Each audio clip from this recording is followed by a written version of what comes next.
नमस्कार दोस्तों, आज एक बार फिर से आप सभी का मेरे चैनल पे बहुत बहुत स्वागत है। आज मैं आपको दिल्ली के ऐसे स्थान पर लाई हूँ जो आज से करीब 400 वर्ष पुराना है। दोस्तों, आज मैं आपको दिल्ली के प्रसिद्ध बंगला साहिब गुरुद्वारा लाई हूँ और हमेशा की तरह आज भी मैं आपको इस जगह के हिस्ट्री से रूबरू कराऊंगी कि आखिर क्यों इस जगह की आज भी इतनी मान्यताएं हैं। तो चलिए आज का ये ब्लॉग शुरू करते हैं। लेट्स गो। यहाँ आने के लिए आप मेट्रो या बस से आ सकते हैं। यहाँ आने के लिए कौन सी मेट्रो लेनी है इसकी सारी जानकारी मैंने इसी वीडियो के डिस्क्रिप्शन में दे रखी है, आप वहाँ से चेक कर सकते हैं। यहाँ आप अगर अपने कार से आते हैं तो यहाँ पर फ्री पार्किंग सिर्फ 2 घंटे के लिए अवेलेबल है और 2 घंटे के बाद 200 रुपये और 5 घंटे के लिए 500 रुपये देने होते हैं। आज फिर से आप सभी के लिए एक नए वीडियो के साथ में उपस्थित हूँ और आज मैं आपको बंगला साहिब लाई हूँ जो कि दिल्ली के कैनॉट प्लेस के पास है। आशा करती हूँ कि आज का ये व्लॉग आपको पसंद आएगा। तो चलिए आज का ये व्लॉग शुरू करते हैं। Let's go. बंगला साहिब गुरुद्वारा के अलावा यहाँ 2 और गुरुद्वारे हैं। चांदनी चौक पे शीशगंज गुरुद्वारा और सेंट्रल सेक्रेटेरिएट पे रकाबगंज गुरुद्वारा। यहाँ गुरुद्वारे के बाहर छोटे छोटे दुकानें हैं जहाँ से आप खरीदारी कर सकते हैं। यहाँ आप चाहे तो नाश्ता भी कर सकते हैं। हालांकि यहाँ नाश्ता थोड़ा महंगा ज़रूर होता है बट टेस्टी बहुत होता है। बंगला साहिब के अंदर जाने के लिए आपको 2 एंट्री गेट मिलते हैं। एक एंट्री गेट जहाँ पर पार्किंग की एंट्री है और दूसरी जहाँ से मैंने ये वीडियो शूट किया है। यहाँ पर फ्री शू हाउस की सुविधाएं भी उपलब्ध हैं।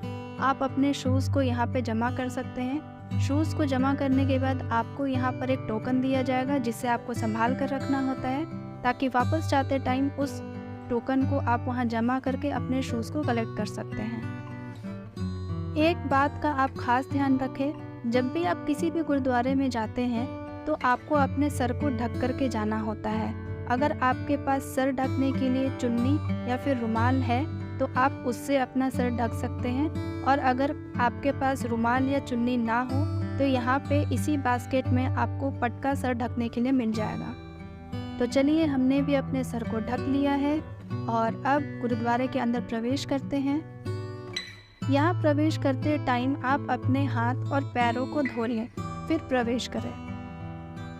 जैसे ही आप गुरुद्वारे के अंदर एंट्री करते हैं आपको सामने एक गद्दी नज़र आएगी जिसके ऊपर सिख धर्म की गुरु ग्रंथ साहिब रखी हुई है और उसी के सामने लोग मत्था टेक कर प्रार्थना करते हैं। मत्था टेकने के बाद आप यहाँ थोड़ी देर ज़रूर बैठें। आपको एक और बात बता दूँ, यहाँ पर आपको कैमरा अलाउड नहीं है। मैंने यहाँ पर परमिशन लेने के बाद ही इस वीडियो को शूट किया है। दोस्तों, इस स्थान को सुखासन कहा जाता है जिसे आप शयन कक्ष भी कह सकते हैं। यहाँ पर हर रात को गुरु जी को विश्राम कराया जाता है। यहाँ से बाहर निकलते ही आपको एक बहुत ही सुंदर सरोवर देखने के लिए मिलेगा। यहाँ पर पहले एक छोटा कुंड हुआ करता था।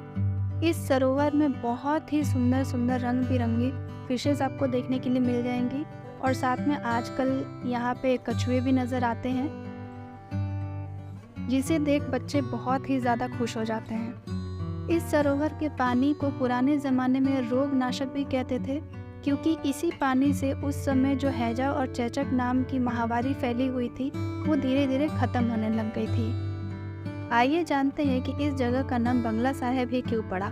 आज जिस स्थान पर बंगला साहिब गुरुद्वारा है यहाँ पहले राजा जयसिंह का बंगला हुआ करता था। ये गुरुद्वारा सिखों के 8वें गुरु हरकिशन जी को समर्पित है। उन्होंने अपने जीवन का कुछ समय यहीं पर बिताया था। उनके याद में यहाँ हर साल प्रकाश पर्व भी मनाया जाता है। गुरु हरकिशन जी अपने सभी गुरुओं में से सबसे कम उम्र के गुरु बने थे जिन्होंने अपने 8 साल की उम्र में ही गद्दी की प्राप्ति कर ली थी। दोस्तों, कहा जाता है जब उनको गद्दी की प्राप्ति हुई थी तब मुगल राजा औरंगजेब ने इसका विरोध भी किया था।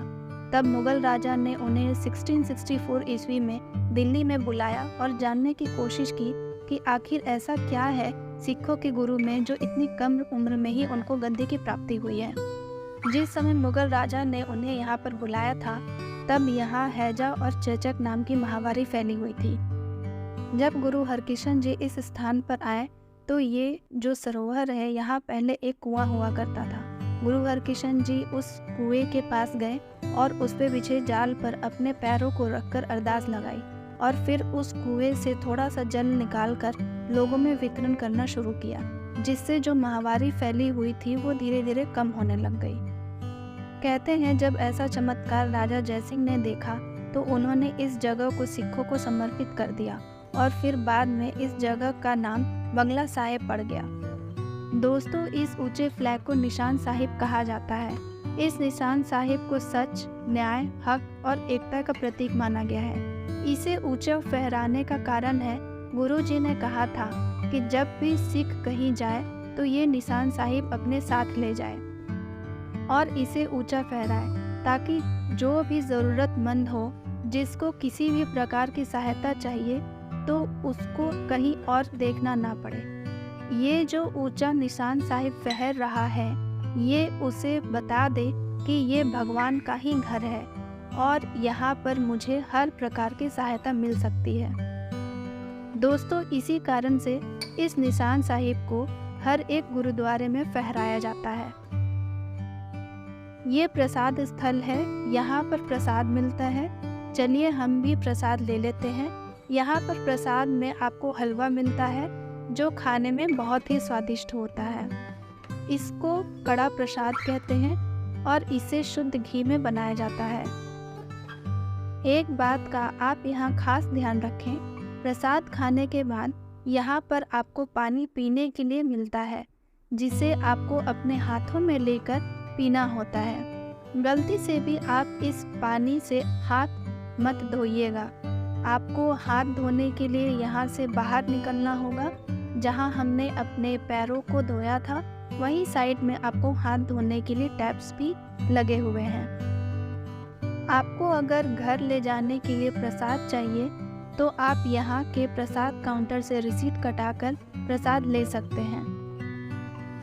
इस गुरुद्वारे के अंदर एक सिख म्यूजियम भी है। चलिए आपको वहाँ भी ले चलते हैं।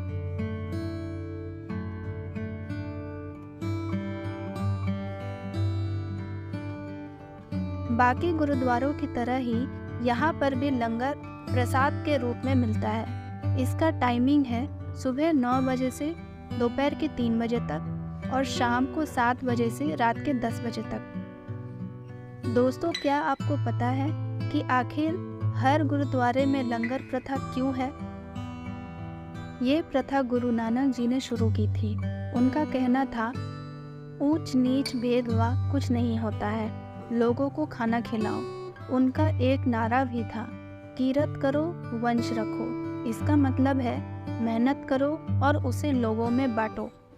इससे ये लंगर प्रथा की शुरुआत हुई थी और इसी कारण से एक ही लंगर में और एक ही पंगत में सभी लोगों को खाना खिलाया जाता है।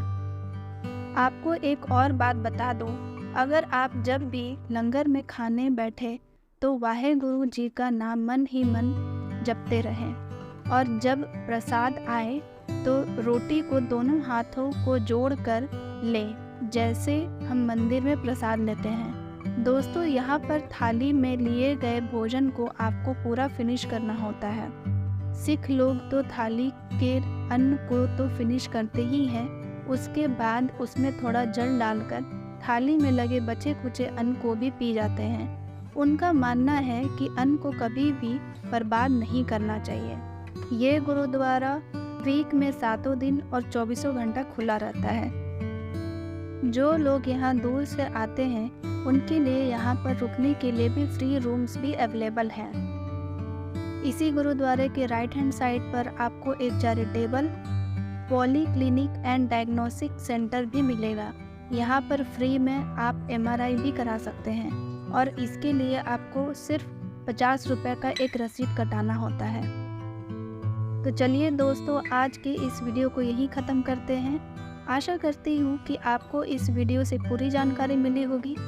अगर फिर भी आपके कोई राय, सुझाव या फिर प्रश्न हो तो मुझे कमेंट सेक्शन में बताएं। मैं ज़रूर उसका आंसर करूँगी। मिलते हैं एक और नए वीडियो के साथ, तब तक के लिए नमस्कार।